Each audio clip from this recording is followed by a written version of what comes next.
Boa tarde, gente. Eu sou Matheus Ribeiro, faço parte do PIBID da Física e hoje a gente vai falar sobre a matéria da semana 5 do PET, que é a primeira e a terceira lei de Newton. Então vamos lá. O que é a primeira lei de Newton, né? Ela é a lei da inércia e ela fala que um corpo em repouso ou movendo-se em linha reta a velocidade constante tende a permanecer em repouso ou movendo-se em linha reta a velocidade constante, a menos que sua força resultante seja diferente de zero. Força resultante é a soma das forças que atuam no corpo. Mas, né, que isso quer dizer realmente? Vamos lá. Ele dá pra gente duas situações, né? Primeiro a gente vai ver o corpo em repouso. Ele fala que o corpo em repouso tende a continuar em repouso se sua força resultante for zero. Então, coloquei aqui três corpos em repouso, né? Corpos parados. Mas poderia ter colocado qualquer exemplo, né? Uma caneta em cima da mesa, um estojo em cima da mesa, uma pessoa parada. Qualquer objeto ou pessoa ou qualquer coisa parado é um corpo em repouso. E ele fala que se a força resultante for igual a zero, a tendência desse corpo é continuar em repouso. E lembrando, né, a força resultante é a soma das forças que estão atuando no corpo naquele momento. Então vou dar um exemplo aqui. Essa imagem do meio, nessa bolinha da esquerda, está falando que se ele está parado, é porque a força resultante é igual a zero. Então, vamos desenhar as forças que atuam nele, né? Nele atua a força peso, para baixo aqui, e como ele está pressionando a plataforma faz uma força normal nele, que é essa aqui. Se o objeto está parado, a força peso é igual a normal, elas se cancelam, porque tem direção oposta, e o corpo vai permanecer em repouso, que nem o enunciado falou, né? Que nem a primeira lei de Newton fala. Então, essa primeira parte é nada mais é que um corpo em repouso tende a permanecer em repouso se a força resultante dele for zero. Se atuar uma outra força aqui, por exemplo, né? Se atuar força peso e eu empurrar esse corpo um pouco para baixo. Tentei desenhar uma mão aqui. Mas se eu estiver empurrando esse corpo um pouco para baixo, aí eu adicionei uma nova força aqui. Agora, esse objeto vai para baixo, porque peso cancelava com a normal, só que eu coloquei uma outra força. Então, a força resultante ficou diferente de zero. Força resultante vai ser igual a essa força que eu coloquei. Né? Vai ser igual a ela, mais a peso, menos a normal. Digamos assim, né? Só que como peso cancelava a normal, ficou só ela.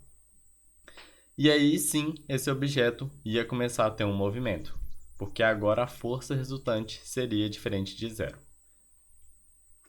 E ele dá pra gente também outra situação, né? Essa lei dá pra gente outra situação, que é um corpo movendo-se em linha reta a uma velocidade constante tende a continuar movendo em linha reta a uma velocidade constante se a força resultante for igual a zero. Então a gente tem a situação do corpo em repouso, e agora ele não está mais em repouso, né? Ele está com uma velocidade constante. E ele fala que se a força resultante for zero, esse corpo vai ter essa velocidade constante para sempre. Só vai mudar essa velocidade se a força resultante for diferente de zero. Então, está falando basicamente que se você pegasse uma bolinha e jogasse ela no chão, assim, e rolasse ela pelo chão, ela ia continuar se movendo com aquela velocidade para sempre se a força resultante fosse zero. Por que isso não acontece na vida real, né? Porque quando você joga uma bolinha, você rola uma bolinha pelo chão, ela não continua com aquela velocidade para sempre. Ela vai diminuindo, diminuindo, diminuindo na velocidade até ela parar. Porque deixa eu desenhar a situação aqui, né? Então você tem aqui o chão, tem uma bolinha rolando com uma velocidade para cá. Então, por que ela não continua rolando, né? Porque na vida real a gente tem o atrito com o ar e o atrito com o chão. E isso né, tem a força de atrito do ar e a força de atrito do chão. Então, a força resultante nessa bolinha é diferente de zero. Então, ela vai perdendo velocidade, até ela parar. Então, aqui, a gente teria, né, uma força de atrito com o chão, colocar, né, força de atrito chão, e uma outra força de atrito com o ar. Então, a resultante das forças, a força resultante, que é as forças que atuam na bolinha, nela a gente também vai ter a força peso e a força normal, né? Mas elas vão estar se cancelando. Então, vou colocar aqui a força resultante é a força de atrito com ar, mais a força de atrito com o chão. Então, força resultante vai ser diferente de zero, a bolinha vai parando. Mas se a força resultante fosse igual a zero, a bolinha continua com a mesma velocidade para sempre. E é muito difícil eliminar esses atritos, né, para ver uma situação onde a bolinha continue para sempre. Mas se pegar, por exemplo, essas pistazinhas de hóquei de mesa ou até o hóquei de gelo, né? O gelo, ele tem muito menos atrito que o chão. Então, quando você pega um gelo, principalmente gelo muito liso, você vai perceber que a bolinha vai continuar indo com a mesma velocidade, ainda vai ter o atrito com o ar, então ela vai diminuindo um pouquinho a velocidade. Mas a velocidade vai diminuir bem menos, então você consegue perceber esse efeito da força resultante quase igual a zero e a bolinha continuando indo para sempre, né? Uma hora ela vai parar, mas por causa do ar. Mas se não tivesse o ar, aí sim ela ia continuar indo para sempre. E porque ainda, mesmo o gelo sendo muito liso, ainda tem uma força de atrito com o chão. Mas voltando, né? A lei fala: se um corpo tem velocidade constante, ele vai permanecer com essa velocidade constante, a menos que a força resultante seja diferente de zero. Então a gente tem, por exemplo, também algumas situações onde você tem uma pessoa aqui andando de skate, né? Supondo que a pessoa está aqui andando de skate com uma velocidade, né? Ambas estão para cá, ó, velocidade. Tanto a pessoa quanto o skate estão com a mesma velocidade. Então, se um corpo para, se por exemplo tem uma pedra no caminho e o skate bate na pedra e o skate para, o que acontece com essa pessoa? Ela vai continuar tendendo a continuar com essa velocidade, né? Nada afetou a pessoa, a pedra não, tipo assim, não era uma árvore que parou tanto a pessoa quanto o skate, né? Parou só o skate. Então nenhuma força afetou a pessoa ali, nenhuma força atingiu a pessoa. E ela tende a continuar tendo essa velocidade. Só como não vai ter o skate embaixo dela, o que acontece? A pessoa cai do skate, né? Ela continua indo nessa velocidade, o skate parou, ela continua indo, então ela cai. Que nem você pode pensar também, né, no ônibus. Quando você está no ônibus e tanto você quanto o ônibus estão na mesma velocidade. Vamos supor, tanto você quanto o ônibus estão a 60 km por hora. E o ônibus dá uma freada brusca. Se você não estiver sentado, né, ou até mesmo quando você está sentado, você sente esse baque porque você tende a continuar a 60 km por hora. Mas o ônibus freou bruscamente. Então você é jogado para frente, enquanto o ônibus para. Então você sente esse baque, às vezes você cai, né? Você tá lá segurando o corrimão e cai do ônibus, e cai no chão, ou você tá sentado na cadeira e bate na cadeira da frente. Enfim, um corpo a uma velocidade constante tende a continuar com essa velocidade constante, a menos que alguma coisa perturbe, né? E a força resultante seja diferente de zero. Essa é a primeira lei. Vamos então para a terceira lei de Newton, a lei da ação e reação. O que a gente tem na lei da ação e reação? Ela fala que toda força tem sua respectiva força de reação igual e oposta. E tem algumas regrinhas, né? Que toda força, sendo assim, toda força que existe tem seu par de reação, né? E ambas as forças, a força de ação e a força de reação, não podem atuar no mesmo corpo. Ou seja, se a força de ação atua em um corpo, a de reação não pode estar atuando nesse mesmo corpo. E o que isso significa, né? Coloquei aqui alguns exemplos para a gente ver o que essa lei realmente está falando. Essa lei fala que quando você faz uma força ou uma força qualquer, ela sempre tem uma força de reação a ela. E essas duas não podem estar atuando no mesmo corpo. E também essas duas são iguais e opostas. O que significa igual e oposto? Igual no sentido do módulo. O módulo, ou o valor da força, por exemplo, você tem uma força de 5 newtons, a força de reação dela vai ser também de 5 newtons. Mas ela vai ter a mesma direção, que é essa força de ação, só que sentido oposto. Ou seja, vou desenhar um exemplozinho aqui. Você tem uma pessoa que está empurrando uma parede, empurrando, socando, qualquer coisa. Está empurrando uma parede a 5 newtons. Então, a parede está sofrendo uma força de 5 newtons, certo? Qual que vai ser a força de reação a isso? A força de reação é que a parede vai estar também empurrando essa pessoa de volta a 5 newtons. Então, a gente vai ter um valor igual, a direção é igual, direção horizontal, né? Porque tem a horizontal e a vertical. Vertical de cima para baixo, não, vertical em cima e embaixo, né? E horizontal direita e esquerda. Você vai ter o mesmo módulo, mesmo valor, né? A mesma direção, só que o sentido é oposto.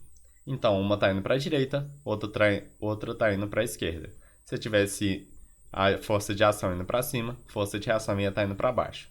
E assim vai. Então, aqui, dei também alguns exemplos. Você tem uma pessoa jogando bola. Quando essa pessoa chutar a bola, o que vai acontecer? Você vai ter a força que a pessoa fez na bola. Aqui, vamos supor, né? Vou colocar só força de ação. Você vai ter uma força de ação. Não vou dar um valor para ela. Uma força de ação de 15 newtons. Você vai ter a força que a pessoa chutou a bola, que vai ser uma força de 15 newtons. E a bola também vai fazer uma força sobre o pé da pessoa, que vai ser, vamos supor que o pé dela já estava aqui, que já está chutando a bola, né? A bola vai fazer uma força sobre o pé da pessoa, que vai ser...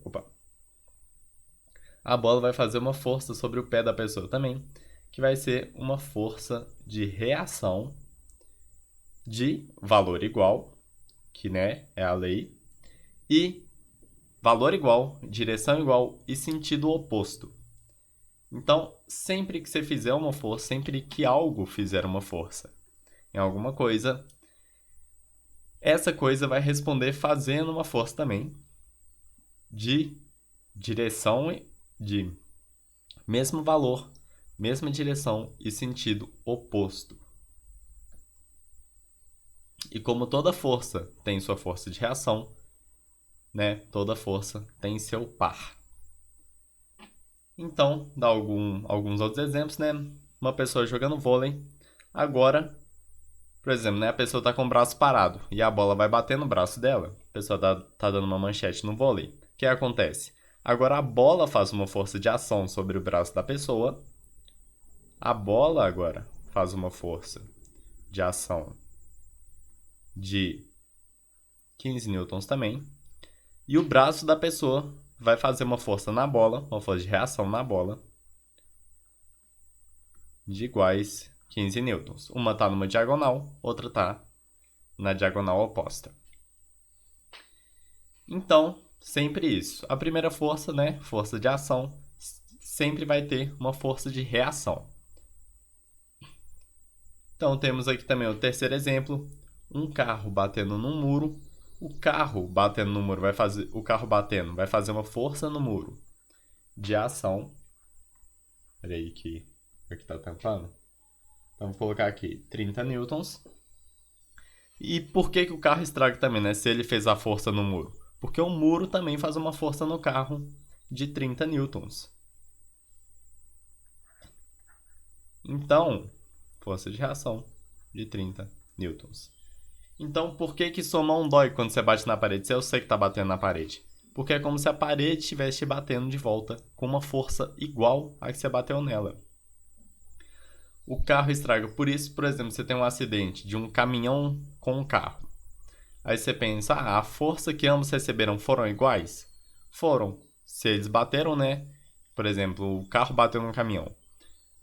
O carro fez uma força no caminhão, uma força com valor tal, e o caminhão vai fazer uma força de reação de mesmo valor naquele carro.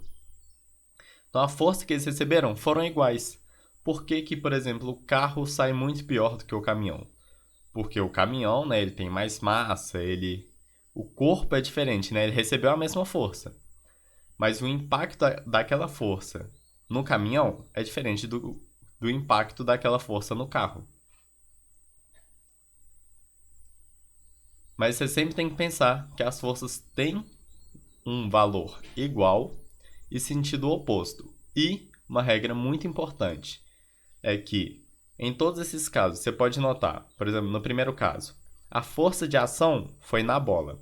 A força de reação não é na bola. Força de reação é em quem fez a ação, é no pé da pessoa. Segundo caso, força de ação foi no braço da pessoa. A força de reação nunca vai poder ser no braço da pessoa também. Força de reação é em quem fez a ação, ou seja, no segundo caso foi na bola. Terceiro caso, força de ação foi no muro. Força de ação, o carro fez uma força no muro. Força de reação, o muro fez uma força no carro. Então sempre tem que ter isso em mente também. Espero que tenha ficado mais claro tanto a primeira quanto a terceira lei de Newton. Qualquer dúvida pode mandar aí no Classroom e muito obrigado.